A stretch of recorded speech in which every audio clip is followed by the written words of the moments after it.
Hello बच्चों, कैसे आप लोग। आशा करता हूँ आप लोग अच्छे होंगे, मस्त होंगे। तो चलिए बच्चों, आज हम फिर एक बार कक्षा 12 के विद्यार्थियों के लिए होम साइंस यानी गृह विज्ञान के बहुत ही महत्वपूर्ण लघुत्तरीय प्रश्न लेकर आए हैं। कुछ बच्चों ने कमेंट्स किया कि सर जी लघुत्तरीय प्रश्न लेकर आइए।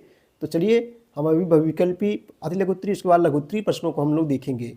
ठीक है, तो चलिए बहुत ही इंपॉर्टेंट क्वेश्चन बच्चों हम लेके आए हैं। फैक्ट्स जो है, जो लगातार कई वर्षों परीक्षाओं में जो है पूछे गए हैं। पहला क्वेश्चन है कि श्रम के महत्व का क्या अर्थ है। देखो बच्चों, श्रम के अर्थ, श्रम श्रम जैसे हम लोग कोई मजदूरी वगैरह करता है तो उसी को श्रम कहते हैं। जो मेहनत करता है, मजदूरी करता है, तो उसको हम श्रम कह सकते हैं। ठीक है भैया। तो श्रम के महत्व का क्या अर्थ है, इसका महत्व क्या अर्थ है। देखो दिमाग से हम लोग करेंगे तो क्वेश्चनों को हल कर लेंगे। बहुत कठिन क्वेश्चन नहीं होते हैं, बस दिमाग दौड़ाइए, बस है, रटो नहीं। देखो बच्चों, श्रम के महत्व का अर्थ है कि व्यक्ति जो कुछ कार्य करता है, देखो आ गया ना। देखो सब अपने मन से बना लेंगे, जब आप समझ जाएंगे ना तो अपने मन से बना के लिख लेंगे। जो कुछ कार्य करता है उसे उस पर अभिमान, गर्व होता है। भाई जो काम करेगा उस पर गर्व होता है, अभिमान, गर्व होता है। उदाहरण के लिए देखो, बहुत बढ़िया क्वेश्चन है, आप लोग समझिए बच्चों, अपने जीवन के लिए बहुत बढ़िया है। अभिमान, गर्व होता है। उदाहरण के लिए जैसे अब्राहम लिंकन जो अमेरिका के राष्ट्रपति थे। अब्राहम लिंकन एक किसान के बेटे थे एवं वे एक निर्धन बालक से उन्नति कर अमेरिका के जो है राष्ट्रपति बने थे। अमेरिका के राष्ट्रपति बने थे, पहले बहुत गरीब थे, अमेरिका के राष्ट्रपति बने थे। बच्चों ये सब मेहनत ही है। ठीक है, देखो यहाँ मेहनत का इस्तेमाल हो रहा है। राष्ट्रपति बने थे। और महात्मा गांधी वर्धा से अपने आश्रम की साफ सफाई का जो है ध्यान स्वयं रखते थे। ठीक है भाई, महात्मा गांधी स्वयं साफ सफाई ध्यान रखते थे। इन्होंने कभी भी इन कार्यों को करने में छोटा या हीन भाव को जो है महसूस नहीं किया।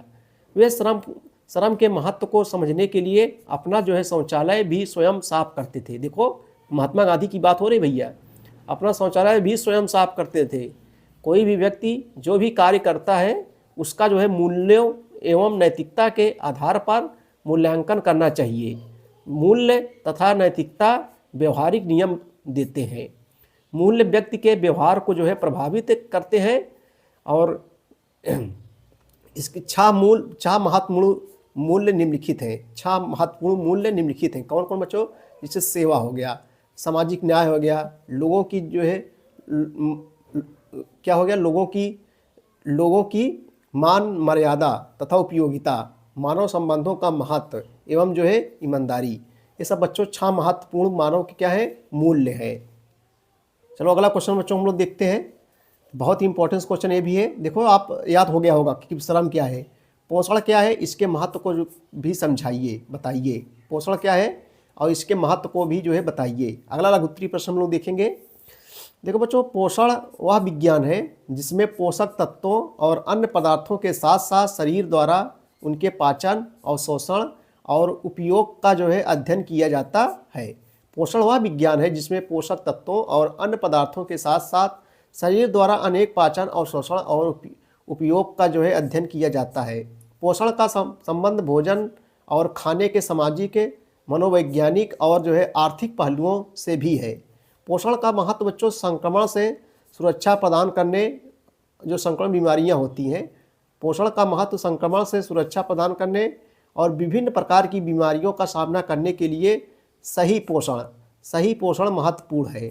इसके अभाव में शरीर के लिए प्रतिरक्षा सुरक्षा बनाए रखने, घावों के भरने, दवाओं का जो है उपयोग करने तथा अंगों का जो है सही प्रकार से कार्य करने में परेशानी जो है होती है। पोषण बीमारी की अवस्था में भी जो है महत्वपूर्ण माना जाता है। पोषण कुछ रोगों में जो है प्रबंधन एवं उपचार में महत्वपूर्ण भूमिका निभाने के साथ साथ जो है चिकित्सीय उपचार में भी पूरक का कार्य करता है। पूरक का दोस्तों जो है कार्य करता है। बीमारी से पूर्व एवं पश्चात ये पोषक स्थिति और सहायता, रोग के पूर्वानुमान, स्वास्थ्य लाभ और अस्पताल में भर्ती होने की अवधि के समय निर्धारण में महत्वपूर्ण भूमिका निभाते हैं।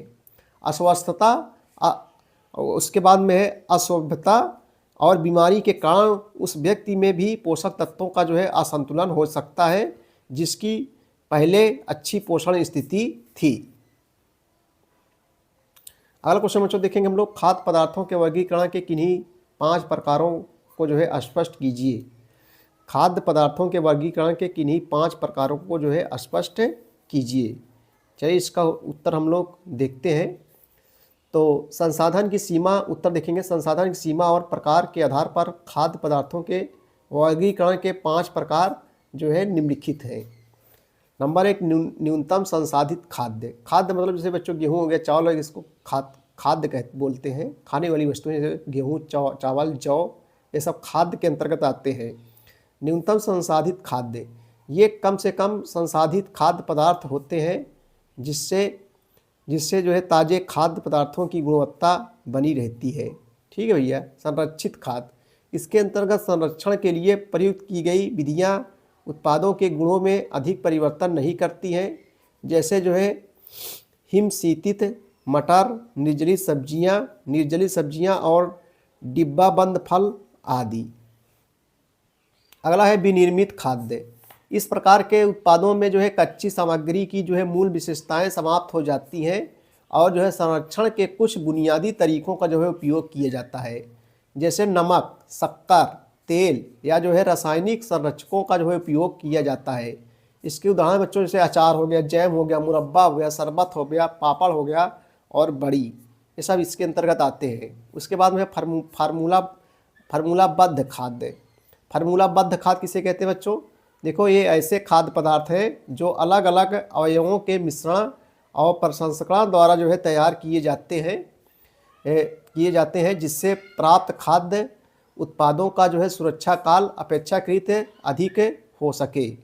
इसके उदाहरण है बच्चों जैसे डबल रोटी हो गया, बिस्कुट हो गया, आइसक्रीम हो गया इत्यादि। ये सब जो है फार्मूलाबद्ध खाद्य के अंतर्गत जो है आते हैं। तो बच्चों ये थे मोस्ट इम्पॉर्टेंट लघुत्तरीय प्रश्न।